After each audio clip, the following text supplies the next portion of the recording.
মায়ার নবী রহমতের নবীর প্রিয় সাহাবী উসমান গনি জিন্নুরাইন, ওই উসমান গনি কবরের পাশ দিয়ে যখন হাঁটতেন এত কাদা কাঁদতেন, কান্না করতে করতে দাড়ি ভিজাইতেন, বুক বাসাইয়া ফেলতেন।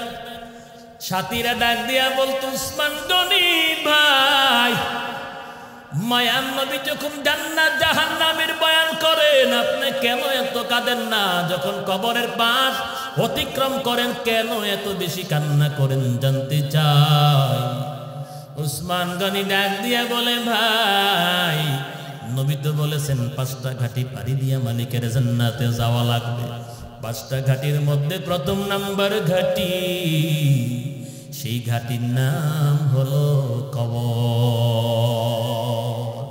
আমার আপনার মায়ের নবী বলেন, ক্বালা রাসূলুল্লাহ সাল্লাল্লাহু আলাইহি ওয়াসাল্লাম, আল কবর ইম্মা রাউযাতুম মিন রিয়াজিল জান্নাহ আও ইম্মা হুফরাতুম মিন হুফারিন নার। পয়গম্বরে আরবি বলেন, এই কবরটা কারোর জন্য একটা জান্নাতের বাগান, কবরটা কারোর জন্য আবার একটা জাহান্নামের গর্ত হয়ে যাবে।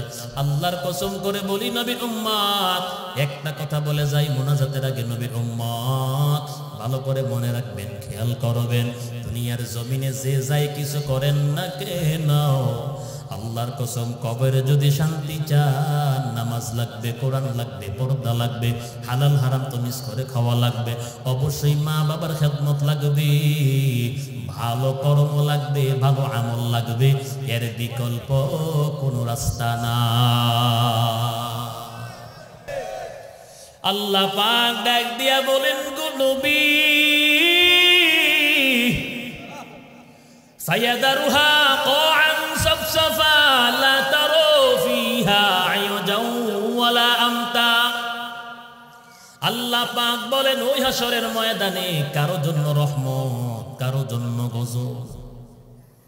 আল্লাহ পাক বলেন, পয়গম্বর, হাসরের ময়দানে কেউ থাকবে শান্তিতে, কেউ থাকবে শাস্তির মধ্যে। আল্লাহ পাক নবীর ডাক দিয়া বলেন, নবী, একদল আমি আল্লাহর বান্দা যারা সময় মতন 5 ওয়াক্ত নামাজ জামাতের সঙ্গে আদায় করলো, আমি আল্লাহর কোরআন মাইনা দুনিয়ার জমিনে চললো, পর্দা করছে, হালাল হারাম তমিজ কইরা চলছে, পাইছে খায় নাই, যাচাই বাছাই কইরা খাইলো, পকেটের ভিতরে ঢুকাইলো, বাড়ি নিয়ে গেল। আল্লাহ পাক বলেন, পয়গম্বর, যারা আমি আল্লাহর জন্য রোজা পালন করছে লম্বা দিন, এরপর কোনো কিছু খায় নাই, যারা আমি আল্লাহকে সাজদা দিল দিনে এবং গভীর রজনীতে তাহাজ্জুদের মুসল্লায়, নবী, তারা আমার মুমিন বান্দারা ওই হাসরের ময়দানে আমি আল্লাহর আরশের নিচে ছায়ার মধ্যে বসে থাকবে। আল্লাহ পাক বলেন, পয়গম্বর, তাদেরকে কোনো মুসিবত, কোনো টেনশন তাদেরকে পাকড়াও করবে না গো নবী। জমিনের মধ্যে যারা আমি আল্লাহর বিধিবিধান যারা মাইনা চলছে, হাসরের ময়দানে তাদের কোনো ভয় নাই, তাদের কোনো চিন্তা নাই। আমার আপনার মায়ের নবী রহমতের নবী সরওয়ারে দু আলম तमाम পৃথিবীর সমস্ত উম্মতদেরকে জানাইয়া দিল, দুনিয়ার উম্মত, যৌবন কালে যদি মালিককে সেজদা দিতে পারো, পয়গম্বরে আরবি বলেন, যৌবন কালটা যদি ইবাদতে কাটাইয়া দিতে পারো, আল্লাহ নবী বলেন, এমন এক শ্রেণীর যুবককে আল্লাহ পাক ডাইকা ডাইকা সেদিন আরশে আজিমের ছায়ার নিচে জায়গা দিবি। আমার আপনার মায়ার নবী বলেন, দুনিয়ার উম্মত, আরো এক শ্রেণীর মানুষ হলো যারা কষ্ট করি আল্লাহর কোরআনটা সিনার মধ্যে ঢুকাইল, জীবনভর যারা কোরআনের খেদমত করলো, কোরআন বলল, কোরআনকে বন্ধু বানাইল, এমন কোরআনের খাদেম, কোরআনের হাফেজদেরকেও আল্লাহ পাক সেদিন ডাইকা ডাইকা নবী রাসূলদের সাথে আরশে আজিমের ছায়ার নিচে জায়গা দিবি। এই যে আপনাদের মাদ্রাসা থেকে আজকে 5-7 জন পাগড়ি নিয়ে গেল, হয়তো আপনি কি ভাবতেছেন, কি মনে করেন, আপনার কাছে কতটুকু সম্মান আমি বলতে পারি না। কিন্তু আমার আপনার মায়ের নবী 1500 বছর আগে তামাম পৃথিবীর সমস্ত মানুষদেরকে জানাইয়া দেয়। আমার আপনার নবী বলেন, দুনিয়ার উম্মত মুসলমানদের জন্য আল্লাহ পাক যেইভাবে খানায়ে কাবাকে জিয়ারতগার বানাইয়া দিলেন, পয়গম্বর বলেন উম্মত সেইভাবে যার সিনার মধ্যে আল্লাহর কোরআন আছে, ওই বান্দা বান্দি যদি দুনিয়ার জমিন থেকে মৃত্যুবরণ করে, পয়গম্বরে আরবি বলেন তামাম পৃথিবীর সমস্ত ফেরেশতারা তার কবরটা জিয়ারত করার জন্য নেমে আসে। মাইলে মুমিন সোয়ে মুমিন নিশাওয়াত, মাইলে কাফের সোয়ে কাফের নিশাওয়াত। এক জমানা সোহবতে বাউলিয়া, বেহতরে আসাদ সলে তো আতবেরিয়া। আরে কলিজার টুকরা যুবক, আজকে নামাজ ভালো লাগে না, কোরআন ভালো লাগে না, দাড়ি ভালো লাগে না, টুপি লম্বা জুব্বা ভালো লাগে না রে যুবক। এমন একটা দিন বুঝবি, কোন দিন বলে হাসরের দিন। নামাজের দাম কত, দাড়ির দাম কত, টুপির দাম কত, ওই হাসরের দিন বুঝে আসবে রে যুবক। কোরআনের দাম কত, জামার দাম কত, দাড়ির দাম কত, মূল্য বুঝে আসবে, নামাজের সার সেদিন বুঝে আসবে। অবশ্যই সময় থাকতে আল্লাহর ইবাদত করো, নামাজ পড়ো, কোরআন পড়ো, পর্দা কইরা চলো, হালাল হারাম তমিজ কইরা চলো। সময় থাকতে মা বাবার দোয়া নিয়ে সামনে আগাও রে যুবক। মা বাবার সামনে জীবনও বেয়াদবি করবেন না, তাদের সমবয়সী মুরব্বীদের সামনেও বেয়াদবি করবেন না। আর রমজান মাস সামনে আসতে আসিন, রমজান মাসে রোজা ছাড়বেন না। কারণ আমার আপনার মায়ার নবী রহমতের নবী সরওয়ারে দু আলম নবীজি বলেন, আল্লাহ পাক রোজার ইবাদত ব্যতীত, আমল ব্যতীত অন্যান্য সমস্ত ইবাদতের পুরস্কার আল্লাহ পাক ফেরেশতাদের মাধ্যমে বান্দা বান্দির হাতের মধ্যে উঠাইয়া দিবেন। কিন্তু যারা একমাত্র আল্লাহর জন্য রোজা পালন করবে, ওই রোজাদার বান্দা বান্দিকে আমার মালিক নিজের হাতে পুরস্কারটা দান করবে।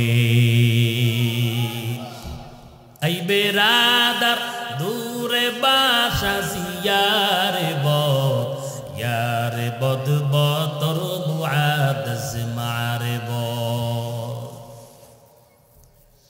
আল্লাহ পাক বলেন পয়গম্বর, একটাই ময়দান, একই জায়গা, একই স্থান। কেউ থাকবে শান্তিতে, আবার কেউ থাকবে শাস্তির মধ্যে। কারো জন্য রহমত, কারো জন্য মুসিবত। কোন দিন বলে হাসরের দিন, কিয়ামতের দিন।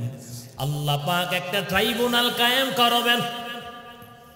আল্লাহ পাক বলেন, আল ইয়াউমা তুজজা কুল্লু নাফসিন বিমা কাসাবাত লা যুলমাল ইয়াউম ইন্নাল্লাহা সারিউল হিসাব।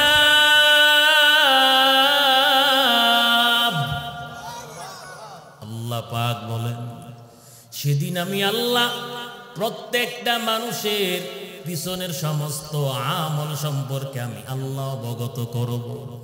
জমিনের মধ্যে কি কি কর্ম করছি আল্লাহ পাক বলেন, সব কিছু আমি আল্লাহ সেদিন প্রকাশ করব। কোন দিন বলে হাসরের দিন। আল্লাহ পাক বলেন, লা যুলমাল ইয়াউম। আমি আল্লাহ পাক এমন একজন বিচারপতি, জমিনের মধ্যে কত ন্যায় বিচারের তালাশে কত আল্লাহর বান্দা বান্দিরা, মাজলুম উলামায়ে কেরাম বিচারকের ধারে ধারে ঘুরছে কুকুরের মতন, এরপর ন্যায় বিচার পায় নাই। কথা বলেন না কেন? এই জমিনের মধ্যে কত মাজলুম আলেম মিথ্যা মামলা খাইয়া জীবন পর্যন্ত দিল, শহীদ পর্যন্ত হয়ে গেল। কত মায়ের বুক খালি হয়ে গেল। এই জমিনের মধ্যে এরপর তারা ন্যায় বিচার পায় নাই। আল্লাহ পাক বলেন লা যুলমাল ইয়াউম, আমি আল্লাহ পাক সেদিন বিচার করব, আমি আল্লাহ সেদিন কারো পর জুলুম করব না। আজ বর্তমানে 50,000 টাকার ভান্ডেল রাতের মধ্যেই কন্টাক্ট হয়ে যায়। যে অপরাধী, যে আসামি বিচারের মধ্যে সে বিজয় লাভ করে। কথা কোন ঠিক না বেটি? আরেক আল্লাহর বান্দা গরিব, টাকা নাই পয়সা নাই, দেখা যায় তার কোনো অপরাধ নাই, এর উপর সে বিচারটা পায় না। কথা কোন ঠিক না বেটি?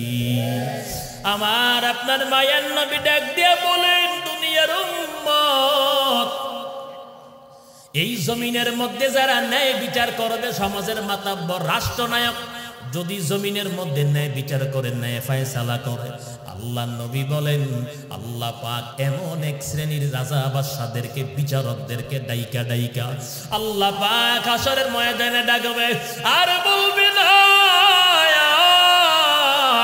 আমি আল্লাহর আরশে আজিমের নিচে আয় রে আশিক, আমি আল্লাহর আরশের নিচে আয়। আল্লাহ পাক সম্মানের সাথে ডেকে ডেকে ন্যায় বিচারকদেরকে, ন্যায় শাসকদেরকে আল্লাহ জায়গা দিবি। মায়ান নবী বলেন আল ইমামুল আদিল, ন্যায় বিচার প্রতিষ্ঠা করো, জমিনের মধ্যে ন্যায় বিচার করো, সমাজের মধ্যে ন্যায় বিচার করো। টাকা খাইও না, কারণ এই টাকা তোমারে সম্মান দিতে পারে না। 15 বছর 16 বছর যারা টাকা খাইলো, বলেন তো টাকায় তাদেরকে বাঁচাইতে পারছিনি, সম্মান দিতে পারছিনি? কথা বলেন না কেন?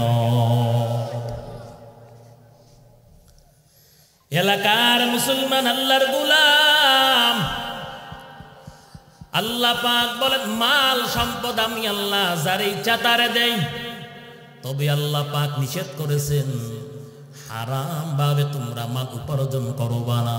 আল্লাহ কয় রিজিক দিয়ে দিলাম 2 প্রকার, একটা হলো হালাল রিজিক, আরেকটা হলো হারাম রিজিক। আল্লাহ পাক বলেন হালাল রিজিক খাইয়া আমি আল্লাহর ডাকতে দেরি হয়, আমি আল্লাহ তোমার ডাকে সাড়া দিতে দেরি করি না। আর হারাম খাইয়া নামাজ পড়তে পড়তে সাজদা দিয়া কপালে দাগ যদিও পড়ে, মালিক ডাক দিয়া বলেন কিয়ামত পর্যন্ত যদি নামাজ পড়ো, আমি আল্লাহ তোর একটা সাজদাও কবুল করব না। কথা বলেন না কেন? ও হাজী সাহেব, হজ কইরা আইসাও তো মিথ্যা ছাড়তে পারলেন না, 2 নাম্বারি ব্যবসা এখনো ছাড়তে পারলেন না। আল্লাহর কসম আপনার হজ কবুল হয় নাই। কথা কয় না? নামাজ পড়িরা যার নামটা সুদের খাতার মধ্যে থাকবে, আল্লাহর কসম সুদখোর তোমার নামাজ কবুল হয় না। এমন নামাজ তোমারে জাহান্নাম থেকে বাঁচাইতে পারবে না। কথা বলেন না কেন? আল্লাহ পাক বলেন মাল হালাল পন্থায় উপার্জন করা কোনো গুনাহ না, হারাম পন্থায় উপার্জন করা অপরাধ পাপ, এটা সম্পূর্ণ হারাম। আল্লাহ পাক বলেন হালাল ভাবে মাল উপার্জন করা কোনো গুনাহ না, তবে সময় মতন যাকাত দিবা, গরিব মিসকিনদের হক আদায় করবা। আল্লাহ পাক সূরাতুল হুমাযার মধ্যে বয়ান করেন আল্লাযী জামাআ মালাহু ওয়া আদ্দাদা। আল্লাহ পাক বলেন তারাও কপাল পোড়া হতভাগা যারা মাল নিয়ে অহংকারী করে, তাকাব্বুরি করে। আল্লাহ পাক বলেন বারবার অর্থের লিপ্সায় বারবার মাল গণনা করে, মালের প্রতি এত মায়া। দেখেন নামগো বাংলাদেশের জমিনে কত শিল্পপতি আছে না আছে না নাই? মাত্র 50,000 শিল্পপতি এই বাংলাদেশের রূপ পরিবর্তন করতে পারে। কত হাজার? মাত্র 50,000 শিল্পপতি। ওরা যদি 10টা বছর, এই শিল্পপতিরা যদি 10টা বছর মাল পঙ্খানুপঙ্খানুভাবে হিসাব কইরা যদি যাকাত দেয়, 10 বছর পর এই জমিনের মধ্যে যাকাত দেওয়ার মানুষ থাকবে, যাকাত নেওয়ার মতো মানুষ থাকবে না। हकीकत से तो दुनिया बेखबर है, दुनिया की नुमाइश पर नजर है। কে আজ দুনিয়া জুদাবাস বহার খারে কে বাসি বা খুদাবাস। আজ বাংলার জমিনে যারা কোটিপতি শিল্পপতি তাদের এখনো হয় না। 4টা বাড়ি, এরপর কারো আরেকটা লাগবে। আর যারা ফুটপাতের মধ্যে ঘুমায় এত বাড়ির আশা করে না। যারা মানুষের কাছে 10টা টাকা ভিক্ষা চায় তারা এত আরামের চিন্তা করে না। অটো সিনজি চালাইয়াও কিন্তু 5 ওয়াক্ত নামাজ পড়ে, আল্লাহর শুকর আদায় করে, আছে না নাই? আর কোটিপতি এসি রুমের ভিতরে ঘুমাইয়াও কিন্তু আল্লাহরে ভুলে গেছে, আল্লাহরে সেজদা দেয় না, কোরআন পড়ে না, নামাজ পড়ে না। কত সিনজি ড্রাইভার আজান হইয়া গেলে রাস্তার পাশে গাড়িটা সাইড কইরা উজু বানাইয়া নামাজ পড়ে, আছে না নাই? কথা বলেন না কেন? ও নবীর উম্মত, আল্লাহ পাক বলেন আল্লাযী জামা'a মালাহু ওয়া আদ্দাদা। তারা কপাল পোড়া, নিজেরা নিজেদেরকে ধ্বংস করলো। বলে কারা? যারা মালের নিয়ে অহংকার করে, মাল নিয়ে তাকাব্বুরি করে, নিজেরে বড় মনে করে। মালের হক যারা আদায় করে না, মাল নিয়ে অহমিকা করে, অহংকার করে, মালের হক আদায় করে না, গরিব মিসকিনদের হক আদায় করে না, বছরে বছরে যারা মাল হিসাব কইরা যাকাত দেয় না, আল্লাহ পাক বলেন তারা ধ্বংস। বলেন নাউযুবিল্লাহ। এলাকার মুসলমান আল্লাহর গোলাম, অতএব আল্লাহ পাক যারে মাল দান করছে আল্লাহর শুকর আদায় করবেন, দিনের জন্য আল্লাহর জন্য মাল খরচ করবেন। আল্লাহ পাক বলেন ওয়া মিম্মা রাযাকনাহুম ইউনফিকুন। আমি আল্লাহ তোমারে যে মাল দান করলাম সেই মাল আমি আল্লাহর রাস্তায় খরচ করো। বলেন তো আমাদেরকে মাল কে দান করছেন? কে আমাদেরকে মাল দিলেন? কে সম্পদের মালিক বানাইলো? মায়ের গর্ভের ভিতর থেকে যখন দুনিয়ার জমিনে আসছি একটা পয়সা নিয়েও তো কেউ আমরা আসি নাই। আল্লাহ পাক ধাপে ধাপে ওয়ারিস সূত্রে মালের মালিক বানাইছেন। কতক্ষণ ঠিক না বেটি? অবশ্যই যারা এই জমিনের মধ্যে হিসাব করে যারা যাকাত আদায় করবে না, বছরে দেখবেন কত কোটিপতি লাখপতি কিছু কাপড় দিয়ে দেয়, কোনো হিসাব কিতাব নাই। 5 থেকে 7 লক্ষ টাকা তারা দিয়ে দেয়, বিলীন করে, আছে না নাই? আপনি দানের সওয়াব পাবেন, আপনি যাকাতের সওয়াব পাবেন না, আপনার যাকাত আদায় হবে না। নবীর উম্মত, মায়ার নবী, রহমতিন নবী, সারওয়ার দু আলম, আমার আপনার নবী বলেন বড় মুফতি সাহেবের কাছ থেকে ফতোয়া নিয়ে ভালো করে বুঝে শুনে প্রত্যেকটা মাল পঙ্খানুপঙ্খানুভাবে হিসাব করিয়া যাকাত আদায় করতে হবে, যাকাত দেওয়া লাগবে। যদি যাকাত দাও আল্লাহ পাক নিজ দায়িত্বে তোমার মাল হেফাজত করবে। আর যদি যাকাত না দাও, মাল শুধু জমা করেই রাখো, দিনের জন্য খরচ করো না, ব্যয় করো না, ওই কারণের যে করুণ অবস্থা হয়েছিল, কারণের যে পরিণতি হয়েছে, তোমার মতন মালদারেরও সেই একই পরিণতি হবে। কারণ আল্লাহ রাব্বুল আলামিন এত মাল দিল, এত সম্পদ দিল। রাইসুল মুফাসসিরিন আব্দুল্লাহ ইবনে আব্বাস রাদিয়াল্লাহু তাআলা আনহুর বর্ণনা মতে কারণ হলো মুসা নবীর চাচাতো ভাই। কারণ মুসা নবীর চাচাতো ভাই। আল্লাহ পাকের ওয়ার্ডার, আল্লাহ পাক বলেন ও মুসা নবী, কারণকে আমি আল্লাহ এত মাল দিলাম, এত সম্পদ দিলাম, যান আপনি কারণকে গিয়ে বলেন মালের হক আদায় করার জন্য, যাকাত দেওয়ার জন্য, গরিব মিসকিনদের হক আদায় করার জন্য। মুসা আলাইহিস সালাতু ওয়াস সালাম যখন কারণকে গিয়ে বলল মালের হক আদায় করার জন্য, কারণ বলে আমি আমার মাল থেকে কাউকে আমি দেব না, কারণ এই মাল আমি আমার মেধা যোগ্যতা দিয়ে উপার্জন করেছি। যদিও জমিনের মধ্যে বুদ্ধিজীবীরা, শিল্পপতিরা, কোটিপতিরা তারা বলে কেন আমি দেব? কারণ আমি আমার মাল নিজের যোগ্যতা দিয়া, আমি আমার ব্রেন দিয়ে আমি মাল উপার্জন করেছি। আমি বলবো এই মেধা শক্তি তোমারে কে দান করেছে?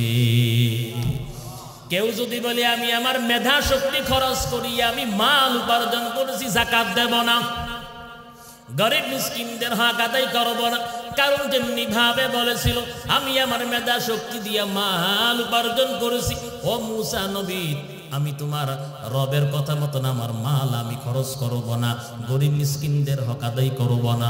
মুসা আলাইহিস সালাতু ওয়াস সালাম এই কথা বলার পর কারণ মুসা নবীর বিরুদ্ধে এমন বড় ষড়যন্ত্র চক্রান্ত করা আরম্ভ করেছে, যেই কারণে মুসা আলাইহিস সালাতু ওয়াস সালাম কারুনের বিরুদ্ধে আল্লাহর কাছে মামলা দায়ের করেছে।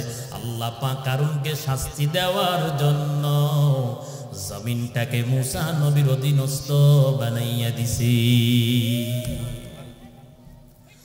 এলাকার মুসলমান আল্লাহর গোলাম বলেন তো, কোটিপতি টাকার মধ্যে গরিব মিসকিনদের হক আসেনি? আমার কথা নয়, আল্লাহ পাক বলেন ওয়াফি আমওয়ালিহিম হাক্কুল লিসাইলি ওয়াল মাহরুম। আল্লাহ পাক বলেন গরিব মিসকিনদের হক তোমার ওই মালের মধ্যে আছে রে বান্দা, আগে গরিব মিসকিনদের হক তুমি আদায় করো, তারপর লন্ডন, আমেরিকা, সুইস ব্যাংকে টাকা জমা কইরো। কথা বলেন না কেন? আজ বাংলাদেশের কত গরিব দুঃখী না খাইয়া মরে, একটা ভালো ঘর নাই ঘুমানোর জন্য। চিকিৎসার অভাবে বাংলাদেশের কত রোগী মারা যায়। কথা বলেন না কেন? ও নবীর উম্মত, এই শীতের মধ্যে ভালো একটা ল্যাপ কম্বল গায়ে দিবে তাও নাই। আর আমগো বাংলাদেশের কোটিপতিরা, হাজারপতিরা, লাখপতিরা তারা বিভিন্ন দেশের মধ্যে বাড়ি কিনে, ফ্ল্যাট কিনে, জায়গা জমিন কিনে। কথা কোন ঠিক না বেঠি? আল্লাহর কসম করে বলি, একটা দিন আসবে আল্লাহর কাছে জবাবদিহি করতে হবে, আল্লাহর কাছে হিসাব দেওয়া লাগবে। কথা কোন ঠিক না বেটি? এবার মুসা আলাইহিস সালাতু ওয়াস সালাম গরম নবী, মুসা পয়গম্বর এমনি তো গরম মেজাজের নবী ছিলেন হযরত মুসা কালিমুল্লাহ। এত বড় বেয়াদবি, এত বড় চক্রান্ত নবীর বিরুদ্ধে। এবার মুসা পয়গম্বর জমিনকে আদেশ করল, রে জমিন এই কারণের মতন বেয়াদবদারে গ্রাস করো। যখন হাঁটু পর্যন্ত কারণ মাটির নিচে চলে গেল, কারণ কয় ও মুসা তোমার জাদুগিরি বন্ধ করো, আমি ভয় পাই না। যখন কোমর পর্যন্ত মাটির নিচে চলে গেল, এবার ভয় পাওয়া আরম্ভ করেছে। আর ডাক দিয়া বলে পয়গম্বর, আমি আপনার সামনে কত বেয়াদবি করলাম, না জানিয়ে ভুল করেছি নবী, আপনি আমারে ক্ষমা করেন, বাঁচাইয়া দেন। আমি জীবনে আর কোনোদিন এমন বেয়াদবি করব না। যেমনি বলেন ওইভাবে আমি আমার মাল খরচ করব, গরিব মিসকিনদের হক আদায় করব। মুসা আলাইহিস সালাতু ওয়াস সালাম গরম মেজাজের নবী। এবার যখন বুক পর্যন্ত মাটির নিচে চলে গেল, আবার কান্না আরম্ভ করছে। ডাক দিয়া বলে পয়গম্বর, আমি আপনার সামনে বেয়াদবি করছি, ও নবী আপনি আমারে গজব থেকে বাঁচাইয়া দেন, বিপদ থেকে বাঁচাইয়া দেন। এই জীবনে কোনোদিন আপনার সামনে বেয়াদবি করব না। মুসা আলাইহিস সালাতু ওয়াস সালাম কারণের কোনো কথা কর্মবাদ করেন নাই। আর যখন গলা পর্যন্ত মাটির নিচে চলে যায়, কারণ ডাক দিয়া বলে পয়গম্বর, আমি আপনার সামনে বেয়াদবি করছি, ক্ষমা করেন গো নবী, আমি আর জীবনে বেয়াদবি করব না। আমি আপনার সামনে কত অন্যায় করলাম, অপরাধ করলাম, আপনার রব আপনি যেমনি বলবেন ওইভাবে আমি আমার মাল ব্যয় করব, খরচ করব। মুসা আলাইহিস সালাতু ওয়াস সালামের কাছে বারবার কারণ জীবন ভিক্ষা চাইল, পয়গম্বর কারণের কোনো কথা কর্ণপাত করেন নাই। শেষ পর্যন্ত কারণ এবং তার মাল মাটির নিচে চলে গেল। এবার আল্লাহ রাব্বুল আলামিন যখন কারণ এবং তার মাল মাটির নিচে চলে গেল, কেউ কেউ বলেন কিয়ামত পর্যন্ত মাটির নিচে যাইতেই থাকবে। এবার আল্লাহ রাব্বুল আলামিন মুসা আলাইহিস সালাতু ওয়াস সালামের কাছে ওহী নাজিল করলেন আর বললেন, ও পয়গম্বর, কারণ বেয়াদবি করছে, অন্যায় করছে, অপরাধ করছে, ভুল করছে গো নবী, আপনার কাছে বারবার জীবন ভিক্ষা চাইল। পয়গম্বর, আপনি কারণ জীবন ভিক্ষা দিলেন না, তার ভুল তারে আপনি মাফ করলেন না, ক্ষমা করলেন না।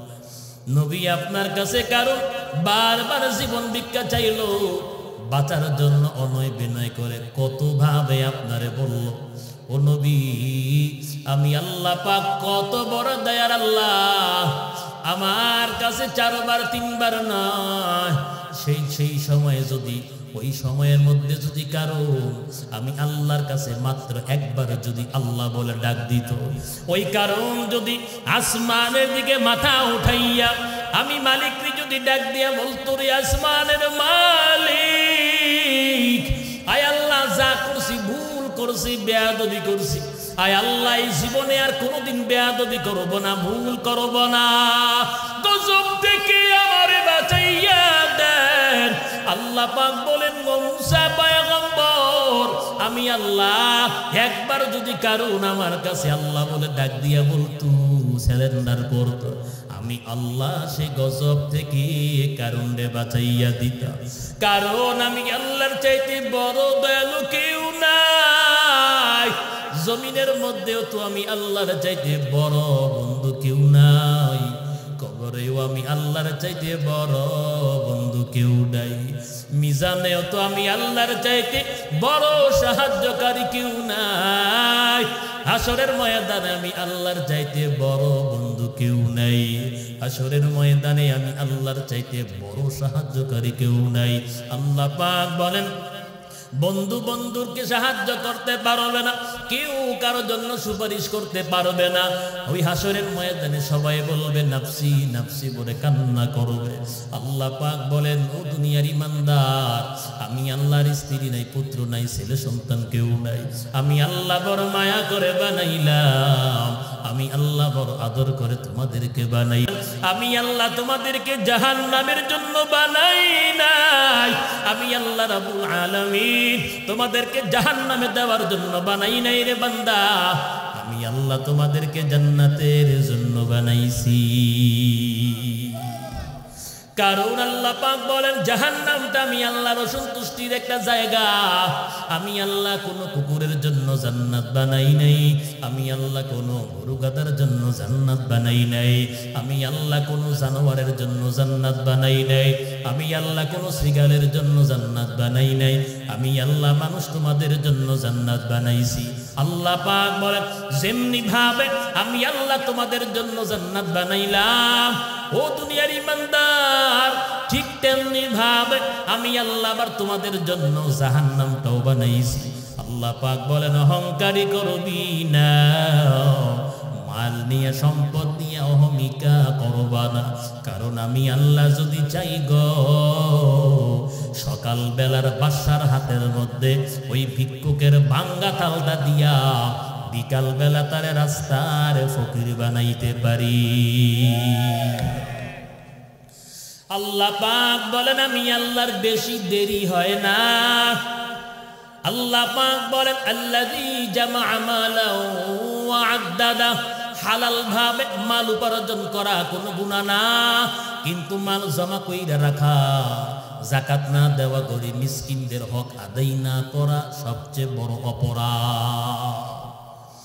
তারপর আল্লাহ পাক বলেন, ইয়াহসাবু আন্না মালাহু আখলাদা, রব্বে কারীম বলেন, যেমনি ভাবে ফেরাউন মনে করেছিল তার বাদশাহী তারে চির অমর করে রাখবে, নমরুদ মনে করেছিল তার বাদশাহী তারে চিরজীবী করে রাখবে, কারণ মনে করেছিল তার মাল তারে চির অমর করে রাখবে। আবু জাহেল উতবা সাহেবা মনে করেছিল তাদের ক্ষমতা তারে চির অমর করে রাখবে। দুনিয়ার জমিনে যারা শোষণ করে গেল তারা মনে করেছে তাদের ক্ষমতা তাদের দল তাদেরকে চির অমর করে রাখবে। যারা কোটিপতি শিল্পপতি তারা মনে করে তাদেরকে তাদের মাল চির অমর করে রাখবে। আল্লাহ পাক স্পষ্ট ভাবে বলেন কাল্লা লা ইউবাদান্না ফিল হুতামা। আল্লাহ পাক বলেন কখনো না, অচিরে এমন অপরাধীরা হুতামা নামক জাহান্নামের মধ্যে নিক্ষেপ হবে। আল্লাহ পাক বলেন আমাদেরও কামাল হুতামা। ও নবী আপনি কি জানেন হুতামা কাকে বলা হয়? পয়গম্বর নবী আপনি কি জানেন হুতামা কারে বলা হয়? আমার আপনার নবী তো আলিমুল গায়ব না, নবী তো জানেন না। এই জন্য আল্লাহ পাক নবীর জানাইয়া দিল নারুল্লাহিল মুকাদা। ও নবীর উম্মত, আল্লাহ রাব্বুল আলামিন মায়ান নবীরে প্রশ্ন করলেন ওমা দরাকা মাল হুতামা। হুতামা কাকে বলা হয়? আল্লাহ পাক আবার প্রশ্ন কইরা নিজে জবাব দিয়া দিলেন নারুল্লাহিল মুকাদা। আমি আল্লাহর প্রজ্বলিত আগুন, যে আগুন ডান দিক দিয়াও দগ্ধ করবে। আমি আল্লাহর তেমন প্রজ্বলিত আগুনের নাম হুতামা, যেই আগুন নাফরমান তোর বাম দিক দিয়াও তোরে জ্বালাবে, যে আগুন তোর সামনের দিক দিয়েও তোরে গ্রাস করবে, যে আগুন পিছনের দিক দিয়াও গ্রাস করবে। ও নবীর উম্মত, এমন অপরাধীদেরকে আল্লাহ পাক এইভাবে শাস্তি দিবে ইন্নাহা আলাইহিম মুসাদা। আল্লাহ পাক বলেন যখন আমি দগ্ধ করব শাস্তি দেব, চতুর্পাশ লৌহ দ্বারা আমি আল্লাহ বেষ্টন করে দেব। আমার আল্লাহ পাক বলেন ও গুনাহগার জাহান্নামীর দল, সেদিন পলায়ন করার মতন চুল পরিমাণ একটা জানালা পাবি না, একটু ফাঁকও দেখবি না। আমি আল্লাহ লৌহ দ্বারা জাহান্নামটারে বেষ্টন করে রাখবো। আল্লাহ পাক বলেন বেনামাজি হারামখোর ও সুদখোরের দল ও জালেমের দল, আল্লাহ পাক বলেন গুনাহ নিয়ে যদি কবরে যাও, আমার আল্লাহ পাক বলেন আমি আল্লাহ গুনাহগার নাফরমান তোদের জন্য জাহান্নামটারে আমি আল্লাহ বিছানা বানাইয়া দেব। তাও আল্লাহ পাক বলেন লাহুম মিন জাহান্নামা মিহাদু ওয়া মিন ফাওকিহিম গাওয়াশ ওয়া কাযালিকা নাজিযিয যালিমিন।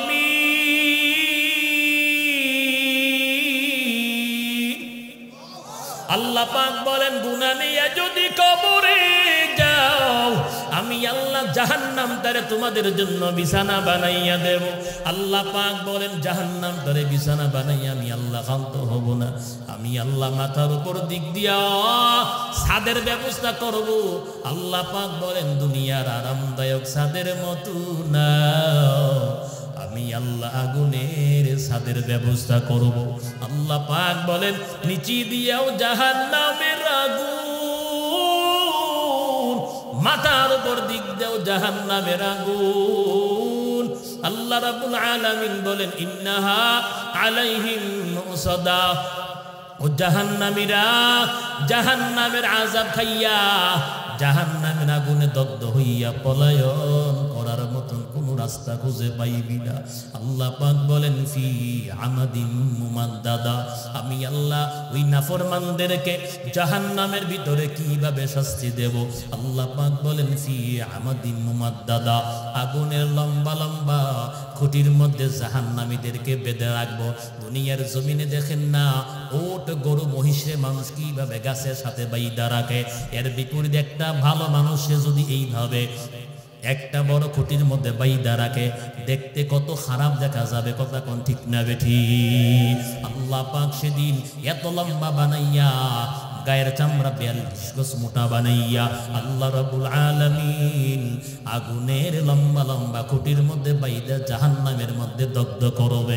ও নবীর উম্মত, দুনিয়ার সামান্য ঠান্ডা পানি শীত গরম যেই সমস্ত দুর্বল মানুষ সহ্য করতে পারে না, জাহান্নামের আযাব একটা সেকেন্ড সহ্য কারো হবে না।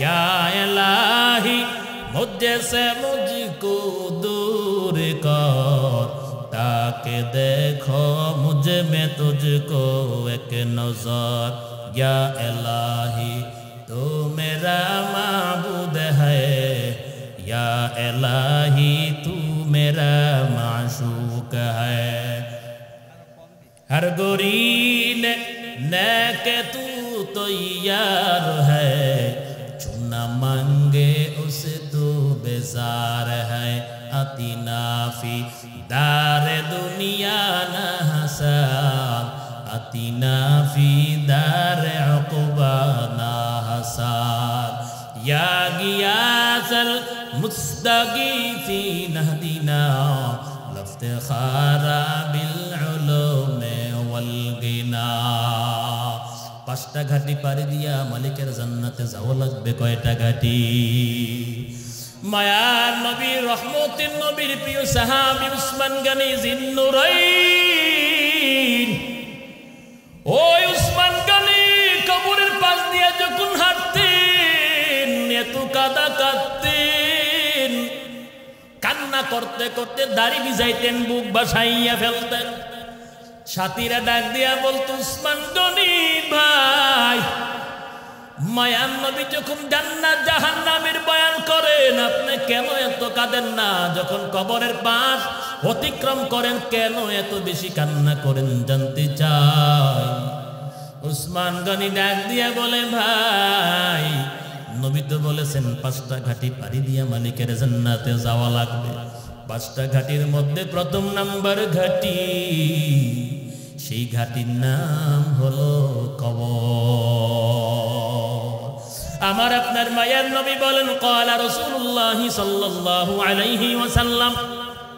আল কবর ইম্মা রাউযাতুম মির রিয়াজিল জান্নাহ আও ইম্মা হুফরাতুম মিন হুফারিন নার পয়গম্বরে আরবি বলেন এই কবরটা কারোর জন্য একটা জান্নাতের বাগান কবরটা কারোর জন্য আবার একটা জাহান্নামের গর্ত হয়ে যাবে আল্লাহর কসম করে বলি নবীর উম্মত একটা কথা বলে যাই মুনাজাতের আগে নবীর উম্মত ভালো করে মনে রাখবেন খেয়াল করবেন দুনিয়ার জমিনে যে যাই কিছু করেন না কেন আল্লাহর কসম কবরে যদি শান্তি চান নামাজ লাগবে কোরআন লাগবে পর্দা লাগবে হালাল হারাম তো মিস করে খাওয়া লাগবে অবশ্যই মা বাবার খেদমত লাগবে ভালো কর্ম লাগবে ভালো আমল লাগবে এর বিকল্প কোনো রাস্তা না তাহলে সবাই কিন্তু আমরা নামাজিও চাই জান্নাত বেনামাজিও কয় জান্নাত কথা কয় না যে হালাল খায় হেও কয় জান্নাত যে হারাম খায় হেও কয় জান্নাত চাই কথা কন ঠিক না বেঠিক যে কোরআন পড়ে সেও কয় জান্নাত যে কোরআন ছেড়ে দিয়েছে সেও কয় জান্নাত চাই সবার স্লোগান কি জান্নাত চাই কথা কন ঠিক না বেঠিক ভাইজান জান্নাত কি এত সোজা আপনি দুনিয়ার জমিনে সামান্য একটু কষ্ট করতে পারেন না ঠান্ডা পানি দিয়ে উজু কইরা নামাজ পড়বেন এইটাই আপনি পারেন না আপনি যাবেন জান্নাতে মনে রাখবেন নামাজ না পইরা কোরআন সাইরা রোজা বাদ দিয়া পর্দা বাদ দিয়া হালাল হারাম বাদ দিয়া জান্নাতের আশা করা তেমন বোকামি যেমন কোন যুবক বিয়া না কইরা সন্তান চাওয়া বোকামি কথা বলেন না কেন কথা বলেন না কেন ঠিক না বেঠে অবশ্যই জান্নাতে যাইতে হলে কি লাগবে এক নাম্বার নামাজ লাগবে নি কি লাগবে বলেন নামাজ অবশ্যই নামাজ আল্লাহু আকবার আপনাদেরকে আর কষ্ট দেব না 12:30 12:30 একটার কাছাকাছি লা ইলাহা ইল্লাল্লাহ বলো ভাই কি দিন থাকতে কইবেন না চুলদারি ফায়াস হে যুবক হে কিশোর সময় থাকতে নাকি না মৃত্যুর পর আল্লাহ দিন থাকিতে লা ইলাহা ইল্লাল্লাহ বলো ভাই দুনিয়াতে আখিরাতে দুনিয়াতে আখিরাতে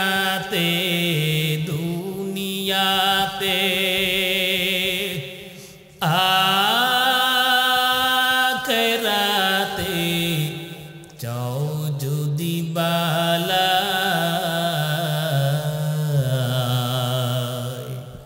দিন থাকিতে লা ইলাহা ইল্লাল্লাহ বলো ভাই বলো লা ইলাহা ইল্লাল্লাহ লা ইলাহা ইল্লাল্লাহ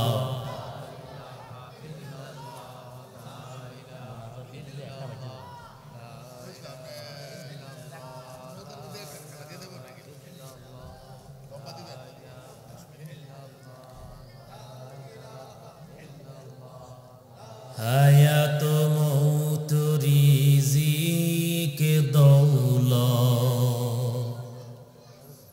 যার হাতে মন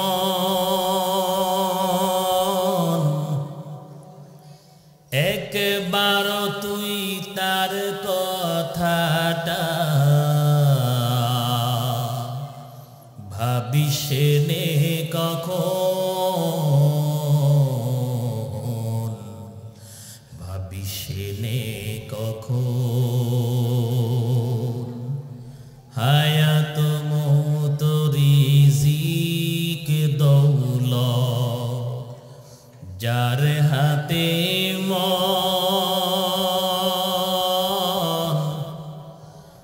একবার তুই তার কথাটা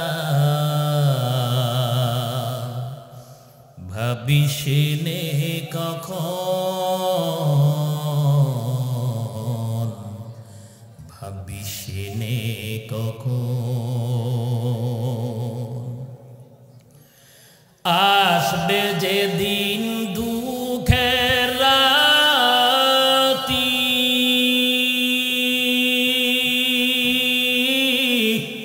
ও নাম হবে সঙ্গের সাথী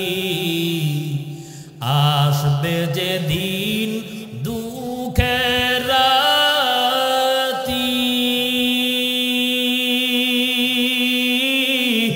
ও নাম হবে সঙ্গের সাথী ও নাম বিনে দুনিয়াতে ও নাম বিনে পরকালে ও নাম বিনে হাসরেতে ও নাম বিনে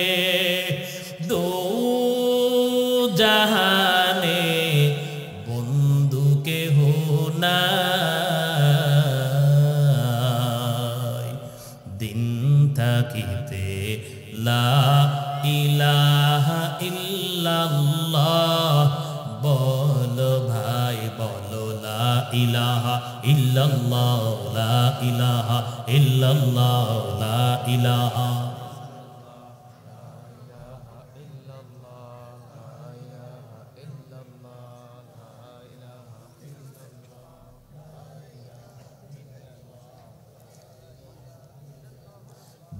দুনিয়াতে আখিরাতে দুনিয়াতে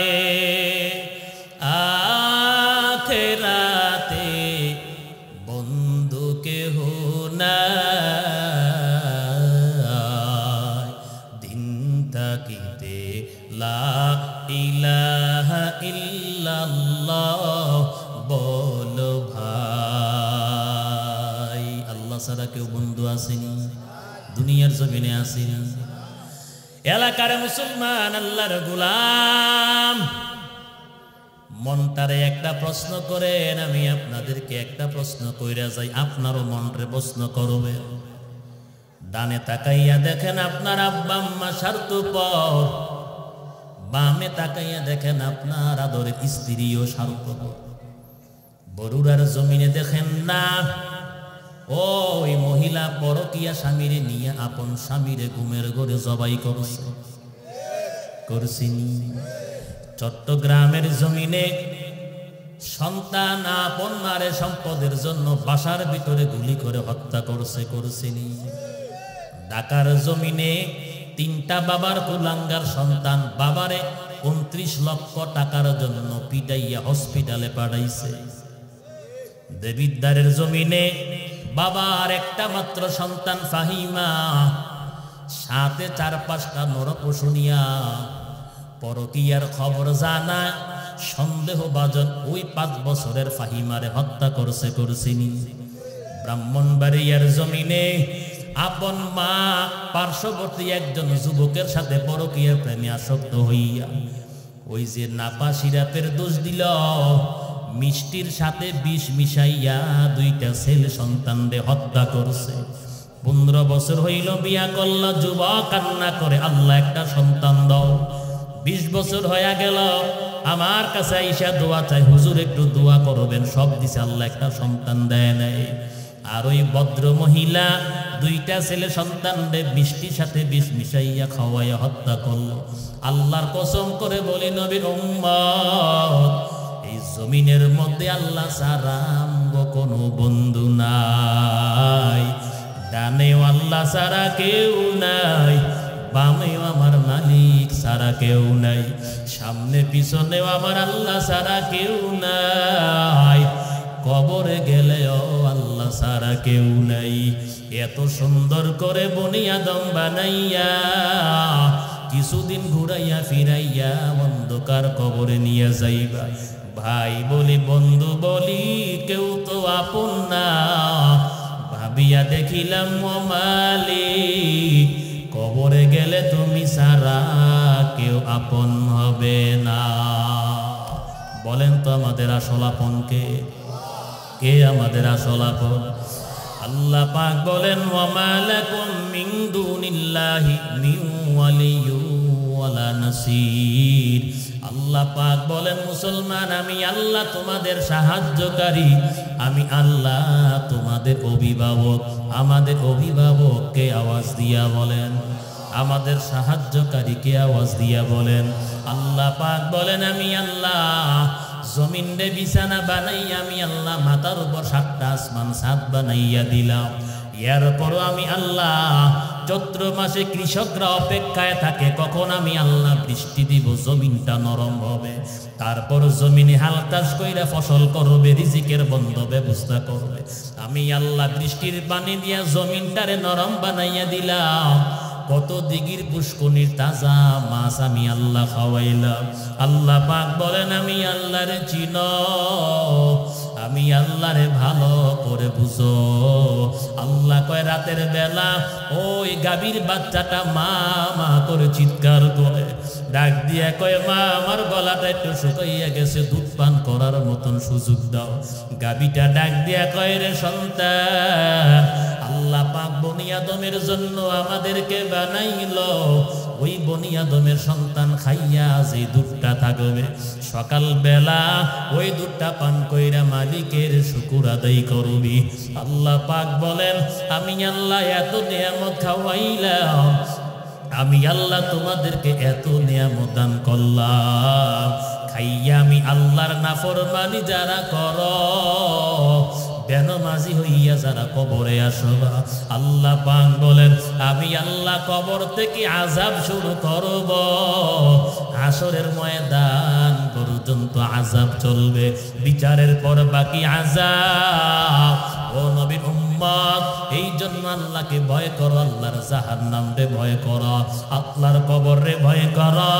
ও এলাকার মুসলমান, আল্লাহর গোলাম, ও পর্দার অন্তরের মা বোনেরা, স্বামীর খেদমত করবেন, শ্বশুর শাশুড়ির খেদমত করবেন, সেবা করবেন, 5 ওয়াক্ত নামাজ পড়বেন, কোরআন তেলাওয়াত কইরা সকালটা শুরু করবেন, সন্তানদেরকে ইসলাম শিক্ষা দিবেন, সন্তানদেরকে হাফেজ আলেম বানাবেন, 5 ওয়াক্ত নামাজ পড়িয়া পর্দা করে চলবেন, হালাল হারাম তমিজ কইরা খাইবেন, স্বামীর হুকুম অনুযায়ী চলাফেরা করবেন, আর সন্তানদেরকে কোরআন শিক্ষা দিবেন, মাদ্রাসায় পড়াবেন, সকালবেলা মক্তবে পাঠাবেন, আল্লাহর কাছে দোয়া করবেন, আল্লাহ যেন সন্তানদেরকে নেককার কবুল করে। ও সন্তানের বাবারা, অবশ্যই সন্তানদেরকে কোরআন শিক্ষা দিবেন, মাদ্রাসায় পড়াবেন, হাফেজ আলেম বানাবেন, আপনি নিজে নামাজ পড়বেন, সন্তানদেরকে নামাজের কথা বলবেন, আর আল্লাহর কাছে দোয়া করবেন, মালিক তুমি আমার সন্তানদের জগৎ বিখ্যাত ওলিয়ে কামেল হিসাবে কবুল করো, হাফেজ বানাও, আমার সন্তানকে আলেম বানাও। আল্লাহ পাক অবশ্যই সন্তানের জন্য মা বাবার দোয়া কবুল করবে।